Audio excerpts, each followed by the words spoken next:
Hey everybody, this is Kevin Wallace, double CCIE and Cisco Press author, and one of the terms we hear a lot in the networking world these days is IoT, or Internet of Things.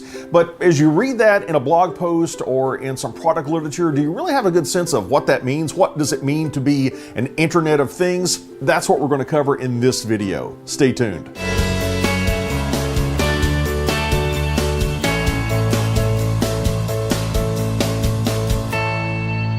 It's a term that we hear a lot in the industry these days, the IoT, the Internet of Things. And in this video, we want to take a look at what is the Internet of Things, how is it poised for growth in the future, and what sort of impact might it have on us as Cisco networking professionals. First of all, let's just think about what is the Internet of Things. What do you think of when I say Internet of Things? Well, if you were to ask me, I might think about my Ring doorbell.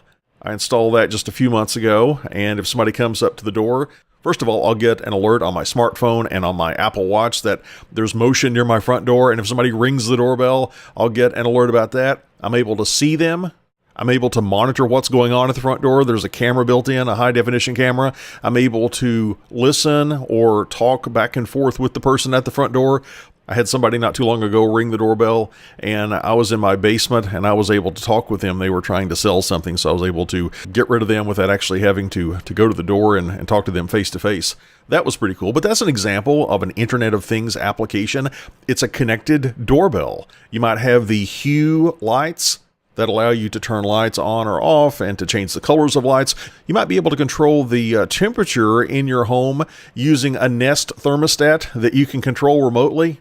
There's all sorts of examples of things that are now connected. Used to, they were a standalone device. You had a thermostat, you had a doorbell, and those were standalone autonomous devices. But now we're starting to integrate those things, along with lots of other appliances like you see here on screen. We're starting to integrate those together into a service. It's not just a thing anymore. It's providing a service where we can monitor, we can control that remotely. And that monitoring and the controlling, that takes it from this thing that has this function, it turns it into more of a service. Oh, and also notice the car on screen. I heard a really interesting statistic about that. In the first quarter of 2016, there were more cars connected to a cell service than phones. I know, that was hard for me to believe too, so I went and researched it. Here are the numbers. In the first quarter of 2016, of all devices connected to cellular services, 31% were phones, 23% were tablets, 14% of those cellular connected devices did machine-to-machine communication, and 32% were cars. So the Internet of Things, where we're getting more and more connected devices, it is here to stay. It's growing by leaps and bounds, and that's what we want to consider. First of all, let's think about some of the drivers that's making this happen. Why is this happening now? Well, for one thing, it's fairly easy to get high-speed internet access. Like they said in the movie The Field of Dreams, if you build it, they will come. Well, now that we've got these super high-speed connections into our home, we're not using dial-up anymore. Hopefully you're not using dial-up. No, we've got broadband connectivity coming in, maybe through a cable modem, maybe through Google Fiber or something like that, but we can get really high-speed, low-latency, highly reliable networks in our home, in our businesses, and one way to leverage that available bandwidth is to connect more things to the network, to use that bandwidth. And of course, more and more devices have Wi-Fi built in. And not just Wi-Fi, we've also got devices with cellular connections. In fact, here's one that just came to mind. I was recently diagnosed with sleep apnea, where I was stopping breathing multiple times during the night. That's kind of scary. But I got on this CPAP machine, and this CPAP machine has a little cellular radio in it, and it uploads my breathing data during the night when I'm wearing this little mask. It uploads that data to my pulmonologist that can take a look at it and go over that data with me. We've got all kinds of devices that have cellular capability and Wi-Fi capability built right in. And also, we've got more and more smartphones that people are using. Most people I know do not use feature phones. Well, my mother still does, but other than that, most people that I know, they use smartphones. And we can use these smartphones to control, to monitor, to interact with a lot of these IoT devices. And this Internet of Things industry is really poised for growth. Let me give you some stats on that. The Gartner Group has predicted that there's going to be about 26 billion connected devices by the year 2020. And Forbes magazine reported that the IoT market is projected to reach $267 billion in sales of devices and services that work with IoT.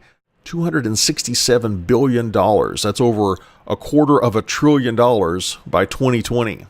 And we've talked about some of the common applications that are out there, but let's think about some more. Let's talk about the top applications. And these are top applications as reported by Forbes. They say that the top 3 applications include predictive maintenance. This is where we can have monitoring systems on mechanical equipment, and we can monitor the performance of that equipment. And we can send alerts to the appropriate people when maintenance is due. This reminds me of my daughter's car. I get emails from my daughter's car fairly regularly that tells me things like the tire pressure is low, I need to get that checked out soon, or the oil life is about to expire and I need to get an oil change. Those are some examples of predictive maintenance that we might have. Another one is self-optimizing production. Maybe you've got a large assembly line. You've got all these different flows coming together. Maybe there's a maintenance issue on one particular line that's going to impact something on another line. Well, by having these lines communicate with one another, things can be rerouted around whatever is failing at the moment. It's almost like a routing protocol where we're rerouting around a failed network segment. And another one of the 3 top applications is automated inventory management. The example that comes to mind here is Heineken. When they sell a keg of beer, they have a monitor on that keg of beer that gets delivered to the bar, and they're able to monitor the amount of beer in the keg and monitor the freshness of that beer. And that way they can make sure that the bar never runs out. They can see exactly where the keg is, how much it has, how fresh the beer is. And that's a way that Heineken can better serve their bar customers by automating that inventory management and making sure that they get a new keg out to the bar before the current keg or kegs run out. And to make this discussion a bit more Cisco-centric, the technology that Heineken is using to do that is from Cisco. You see, Cisco recently acquired an Internet of Things company called Jasper. So now it's branded as Cisco Jasper, this collection of devices and services. In fact, Cisco has an Internet of Things and Applications division, and that's headed up by Rowan Trollope. And I was at Cisco Live in Las Vegas in 2016, and he gave a great presentation. And one of the things that really resonated with me from that presentation was when he talked about the 3 different waves of how information technology has impacted business. The first big wave, if we could call it that, is sort of the computing wave. Back in the 1950s and 60s, where businesses were getting these big IBM mainframes to offload processing tasks. You heard the term data processing a lot. You could have customer databases. A lot of the data was stored on tape, but it started to offload some of those routine tasks and automate those through computing. And of course, those computing technologies evolved through the 50s and 60s and 70s and 80s. And then in the early 1990s, when the first web browser became available, that's when the internet started to really impact business in the second wave. You might remember the term the information superhighway. That sounded like something very futuristic, I remember, back in the 1990s. But by having this information superhighway, by having the internet available to businesses, suddenly businesses were better able to communicate with their partners and their customers, as well as communicate internally. And now in this third wave, the Internet of Things is having yet a different impact on business. Rowan Trollope says that the first 2 waves changed what we did. We changed how we did tasks through computing and through internet connectivity. But he says that this third wave, this Internet of Things wave, is going to change what businesses make. Computing and the internet really didn't do that so much. It didn't change the way that thermostats were made. Maybe we could make them more efficiently and get them to more customers, but it didn't fundamentally change the design of a thermostat. However, now with the Internet of Things, we're building in Wi-Fi connectivity.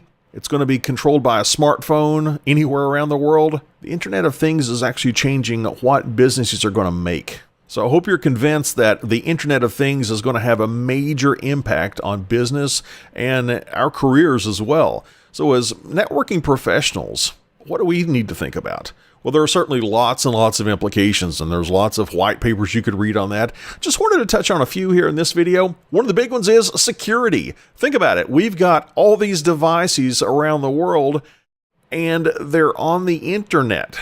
That's a little scary when you think about it in terms of security. So we need to have good security so somebody doesn't come in and compromise maybe our home security system or something in our car. So security is going to be a big deal when it comes to the Internet of Things. And another thing that we need to think about is infrastructure. We need to have an infrastructure in place that's going to support all these different applications. And one of the first things I think about when I think of the Internet of Things is, well, it's good that we've got IP version 6 addressing now instead of IP version 4, because there certainly would not be near enough IP version 4 addresses to go around. We were already out of IP version 4 addresses. We certainly couldn't start to assign those to our cars and our thermostats. But the great news is with IPv6, we've got plenty of IP addresses to go around. However, just because these IoT devices are running IP version 6, that doesn't mean that they've got a full-blown gigabit network interface card in them. That could take up a lot of power. That might take up more room inside of the device than the designer wants to give up. So there are some different protocols that we're starting to see with the Internet of Things, and I just wanted to touch on a couple of them. The first one is 6LoWPAN. And that stands for IP version 6 over low power wireless personal area networks. This allows us to put IoT technologies in a very small form factor that take up relatively little power. They don't have a lot of bandwidth, but we don't really need a lot of bandwidth maybe for some of the monitoring and the control functions that we're doing. So this is a protocol that you might run into, 6LoWPAN. And there's also a separate IPv6 routing protocol that we might see in a lot of our IoT devices. And it's called RPL, and that stands for Routing Protocol for LLN. And LLN, there's another acronym for us, that stands for Low Power and Lossy Networks. So we've got this IPv6 routing protocol for these low power lossy networks.